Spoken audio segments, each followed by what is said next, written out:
We are doing a live on the connection between soils and communities. And I'm really, really excited today because we've got Tomas Barambura. I hope I pronounced that correctly. And thank you, Tomas. And what we're going to be speaking about is, as I said, the connection between soils and community. And it might sound a little bit idealistic, but really I believe, and Tomas believes, that through composting, we can create these connections and build community and build resilience. And certainly that's what Shared Waste has done. And Tomas is the founder of Shared Waste. And Shared Waste, for anybody out there that doesn't know, is a global community of waste warriors, over 60,000 people out there in over 12 different countries. And what it does is connect people that have food scraps and want to compost, but may not have the means to do it. And then you have active composters that are keen to get more food scraps and connecting them together. And then so other things come from that, such as friendships. And yeah, I believe that's one of the key ingredients for us to move forward, is to build those friendships and community. So that's a little intro. Tomas is going to dive into the wormhole with us today, and we're going to ask him a few questions about soils and community. Tomas, welcome. Thank you so much for coming on the show today. How are you? Thank you for having me. I'm doing really great. How are you? Fantastic. I mean, up in Byron, it's supposed to be winter here, super sunny. Yeah, I can't really complain. Very fortunate to be here, I think. How's it going in Sydney? It's pretty good. It's a little cloudy today, a bit cold, a bit on the cold side, but yeah, it's beautiful. I can show you, I have water here, Blackwater Bay. Sensational. It's all really beautiful here. That's so cool. I do want to say to our listeners, if you have any comments, questions, just pop them in the comment section below, and we'll try to answer them as best as we can. But I'm going to just jump right into it. Tomas, Share Waste, why did you create it? That's a great question. So really the story started in 2016, late 2016, when we're expats. We moved to Sydney from Europe, and we realized two things. First, that we didn't really know anyone in the neighborhood, right? Because it's when you move to a different country, it's kind of hard to find the connections that you left the other place where you came from. Mm-hmm. And yeah, it feels a bit alone, right? And the second thing was that we eat a lot of veggies, and we realized how many food scraps we actually put into the garbage, and that they just get shipped to landfill, which doesn't really help anyone. Mm-hmm. So my wife, Ali, who is the co-founder of Share Waste, she had this idea that we could reach out on our social networks and ask if there is a neighbor around us that could take our organic waste and maybe compost it because they need more soil. And sure enough, there was a lady. We used to live in Newtown back then, and there was a lady in St. Peters who was keen to accept our organic waste. But it was a little bit far away. It was like 3 kilometers, and the caddy was relatively heavy, and it's a pretty long walk to walk 3 kilometers with the caddy. And me being a software engineer by trade, I thought that maybe other people have the same issue, right? They don't know too many people around them, and they would like to compost their organic waste. So I set up to create a prototype of Share Waste, and it took me a couple weekends to work on that, and we launched it was November or December 2016. And we mentioned it on Facebook or on a few, on social media, and it just exploded from then. I think in a month we had over 100 people on it. Wow. And we actually found friends through Share Waste, and we had so much positive feedback on it, we just decided to keep going, and it grew to what it is now, where we have over 60,000 people all over the world. That's amazing. Oh, I'd like to talk a little bit about how it works. So let's pretend I've got my compost here, the sub pod, and I'm willing to put in, get some more food scraps from my community. What would I do? What are the steps? Right. So the first step is to, of course, go to sharewaste.com and sign up as a host if you want more soil. So we have two types of users, donors and hosts, where donors give away their scraps and hosts accept them to either compost them or feed them to their animals, such as chickens or pigs. So you fill out a really simple form, and that puts a marker on our map. So there's a Share Waste map that shows you all the active hosts in your neighborhood. And if you're a donor, you go to the map and you can click on the marker and send a private message to any of the hosts and arrange the first drop-off. And then you specify the process, how it will work. Every host has a different process. So maybe there's like a rotating bin system. Maybe the bin is open, so it's in a public accessible space. Maybe they need to let you into their garden. And yeah, you start donating as a donor, and the host just receives more food scraps. They can cook more compost, and they build more soil. Wow, it's so easy. I love the story how like you initially had a problem and now you realize, oh wait, everybody else has this same issue, and it just grew so quickly, organically. Yeah, that's it, kind of important to say. Yeah, we only grow organically. We don't really have any marketing budget. So all those 60,000 people is just enthusiasts. And look, to be fair, we didn't expect that to happen, right? We didn't really know, like, will people want this? Will people use it? Who knows? But turns out, yeah, we were probably at the right place at the right time, and it's been a success. Oh, that's awesome. Now, we've spoken a little bit about the individual problem of food waste. What the larger picture here, the community, because you've said you found friendships through doing this process. Can we talk a little bit about, like, actually, you know, what story comes to mind when you think of the word community? Like, what comes to mind for you? Right. So we have actually found quite a few friends using share waste or on share waste. I think we have now 3 people that we regularly meet, just, grab coffee, even though they are not our hosts anymore, just because we have moved to Glebe since, and they're too far away, but we still meet with them every now and then. I think the story that like best illustrates this could be that one of our first hosts, her name is Kate, she's from Newtown. She's a host, and she has this rotating bin system where donors come to her, they bring a caddy and they take another empty caddy away, and then Nice. she adds that into her compost bin, and then she like replaces the bin, and it kind of rotates like that. And what my wife had this idea that we could start a blog.sharewaste.com. And one of the first stories we ran was an interview with Kate as like an example of good practice, and as an awesome compost hero. So we did the interview with her, and she talked about this rotating system and how it works really well for her. And another friend of ours who's on Share Waste is a principal of a community garden in Erskineville. And he read that blog post, and he realized that this rotating bin system could really work very well for what they are doing with their composting garden.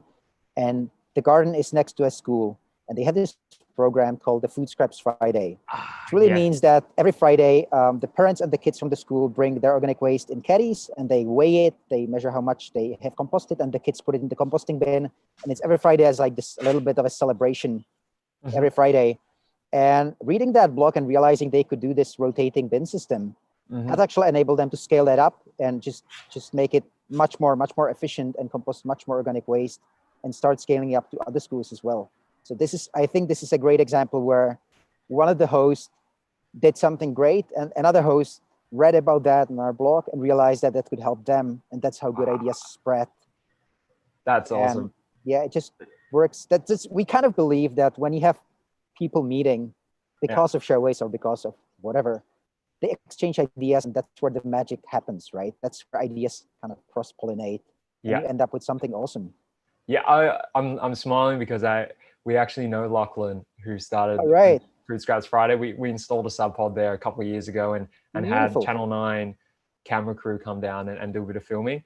And yeah, as you said, like, they're so motivated, and they're just, even the kids, the teachers, the adults, they're all working together to really make this work. And it's a huge impact. Like, what? Like, how, just like your story, I guess, how one person can really start to make a bigger difference in their community, and it really just starts to pile on organically, and then all of a sudden they're pulling in like 300 kilos a week or something, I dare say. Yeah, it's amazing. I'm so impressed by them. That's so cool. And it all started by you just creating a bit of an app and a blog, and then look at it now, just like a little seed, I guess, grows. Yeah, I think that's a great observation. Yeah, I'm a big believer in just doing something, right? Yeah. Rather than just thinking about things, just go and do something, and see what happens. Yeah, I love that. I think that applies for gardening, composting in general. You might fail, but hey, give it a go. Yep. I want to know, do you think building communities through composting and growing food can better prepare us for the challenges up ahead? I do. I really do. Just because I feel, so I'm a computer scientist, or I'm a software engineer. So there is this term called the single point of failure, right? I don't Right. know if Please you know tell what me. it means. Yeah, basically it means like if you have things and there is a point, if that point fails, everything else fails. Ah, okay. Yeah, That's yeah, yeah. bad. So I Yeah. think if we Single point distribute of the food failure. system and many people grow their own produce and are at least partially independent from, the I guess the big agro or um, the even the transportation chain, right? If that breaks down, we're in Mhm. trouble. So if you Yes. can grow your own food, you kind of gain this measure of independence, which I Hmm. think is super important. And it's really hard. Like if the system is distributed, if everyone grows their own food, it's really hard to disrupt that, Hmm.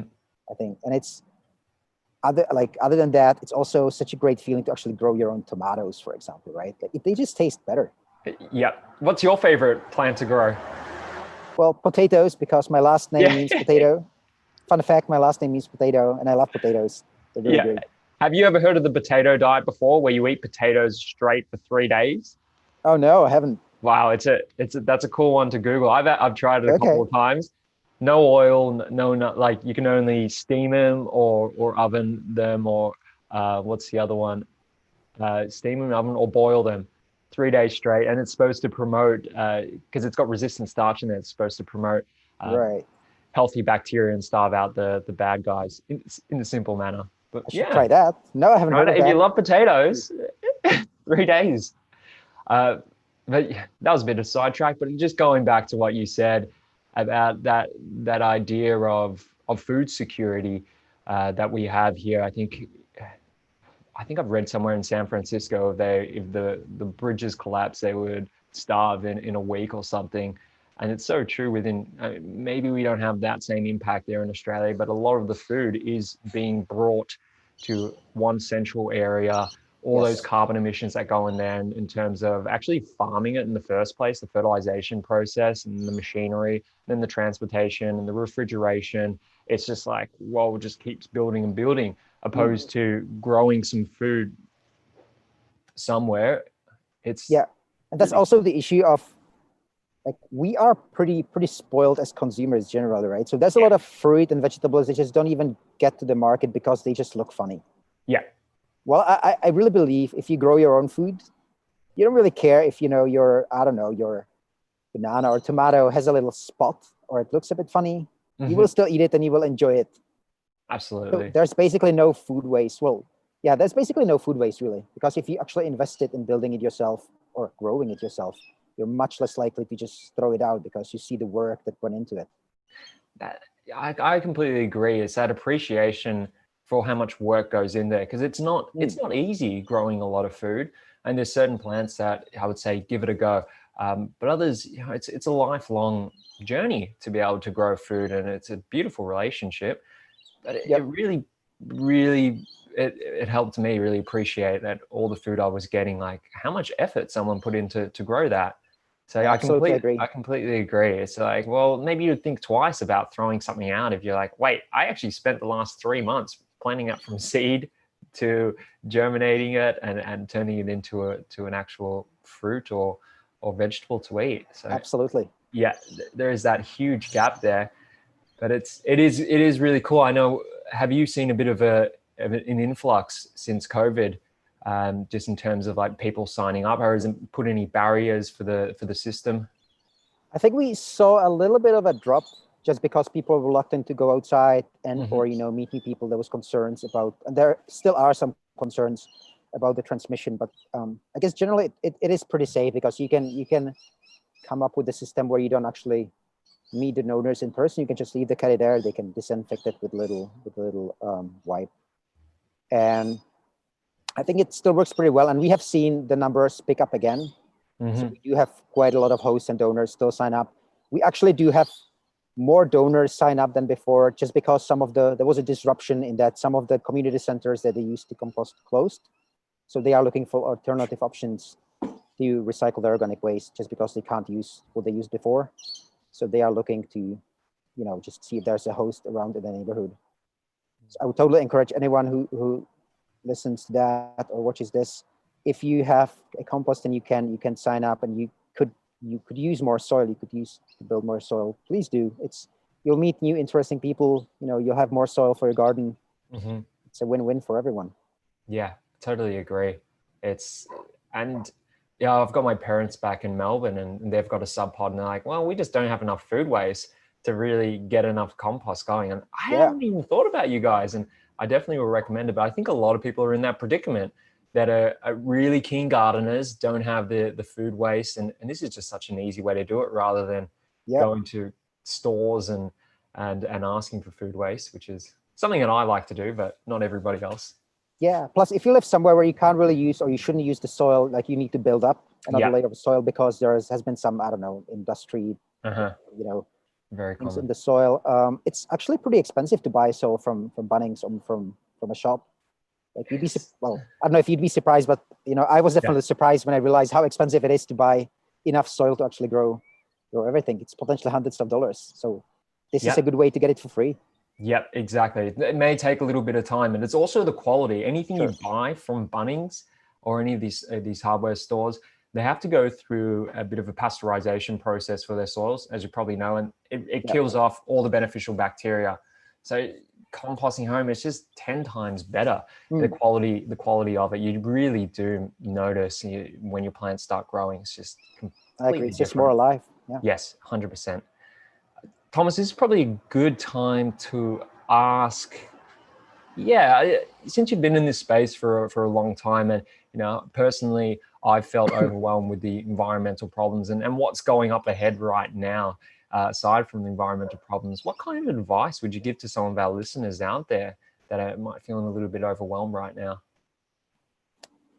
That's an excellent question.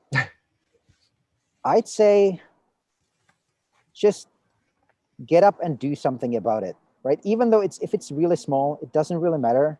Just feel empowered to change something. Maybe, start a guerrilla garden somewhere. That's a wonderful thing to do. Just go join a community garden, start growing your own food, and just see what will happen. Like maybe something really great. You will meet someone who will help you, who talk to you about. You will find someone who to talk these things through, and you will see that you can actually make a difference. Like we can't change the world. Just usually you can't change the world by yourself. Well, there's definitely, I feel there's a movement starting that wants to, I guess, save the planet is a really weird way to put it, but they want to make the planet a more livable place for humans. Just focus on sustainability and making sure we can actually live in some way for hundreds of years to come and not deplete everything. So my advice would be really just start small, but do something. Join Share Waste. Look if there is a host in your area. If you have a compost, please do sign up and start accepting waste from others. And those things really compound. Anything small you do, it's a great start. So just keep doing it, and something great will happen out of it. Yeah, that's great advice. I think there are so many ways that we sort of look at our lives that are being detrimental to the environment, in terms of our transport and what we eat, and even having children can make us feel guilty. But it's simple things. Composting is one of those real simple things that can start to create a smaller footprint. One of the facts that we like to share is if you're composting with sub pod or a large compost system for a year, which takes about 15 kilos a week, it's equivalent to taking a car off the year for 3 months. So it's really, there's a huge impact there, because the food waste getting sent to landfill, of course, the methane is about 30 times more powerful or more potent than CO2.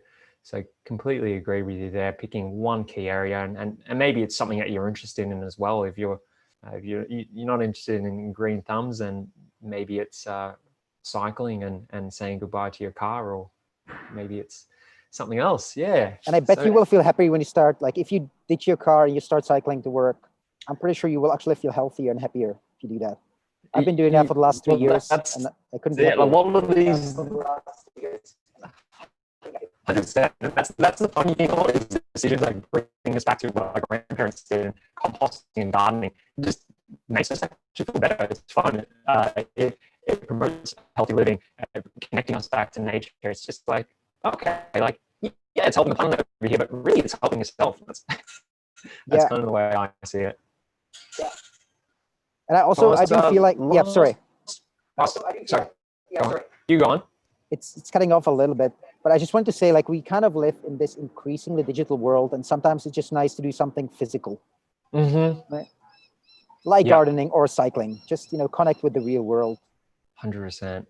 I read this fact that we touch our phone 10,000 times a day, and I'm constantly on social media for SubPod, and it's probably like 30,000 times a day. But how many times a day do we touch nature?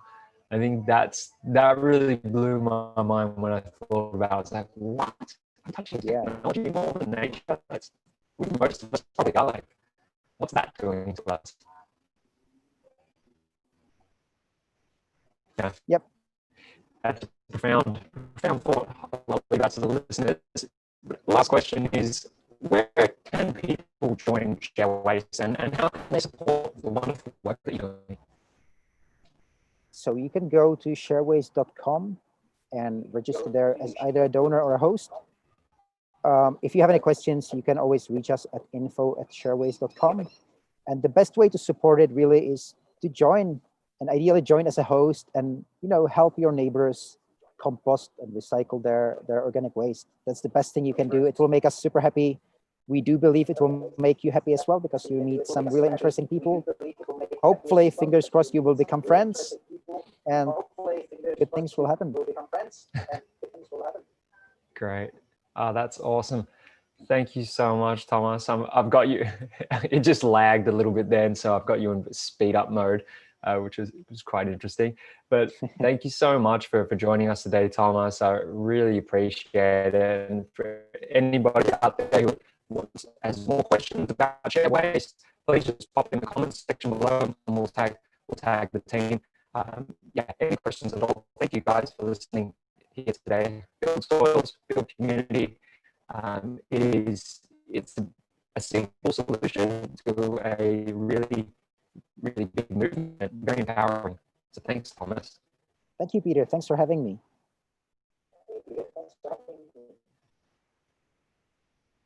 Wow.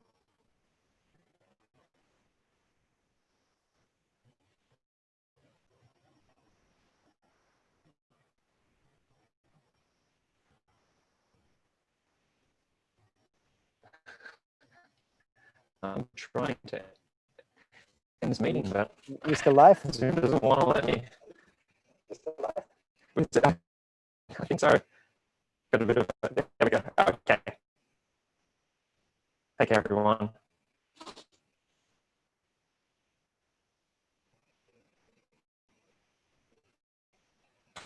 My computer is just doesn't want to stop this.